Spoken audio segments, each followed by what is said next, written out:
আজকে আমি রান্না করছি চারাপোনা মাছের ঝোল, খুব সহজ পদ্ধতিতে। দেখো বন্ধুরা, তোমাদের কেমন লাগে এই পদ্ধতি, তোমরাও কিন্তু ট্রাই করে দেখতে পারো। প্রথমে তেলটাকে গরম করে নিচ্ছি, প্রথমে মাছটাকে ভেজে নিচ্ছি।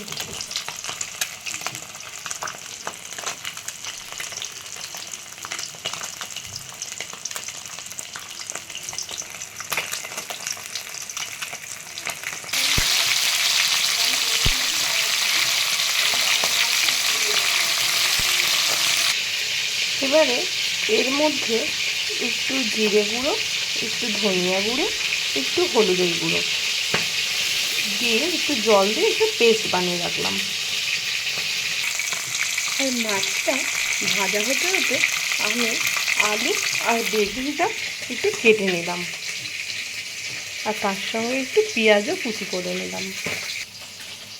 সেই সঙ্গে একটুখানি আদা টুকরো, 4টে লঙ্কা, আর যে জিরে গুঁড়ো, ধনিয়া গুঁড়ো আর হলুদ গুঁড়োটা জলের মধ্যে একটু ভিজিয়ে রেখেছিলাম, সেটা দিয়ে একসঙ্গে মিক্সারে ব্লেন্ড করে নিলাম।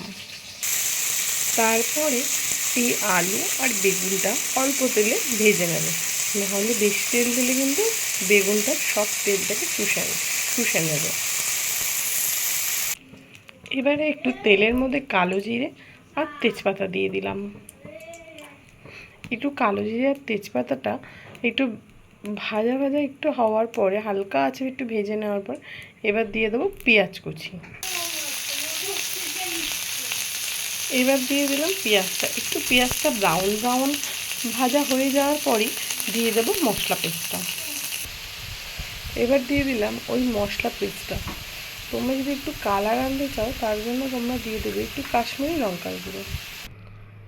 এরপর ঝোলটাকে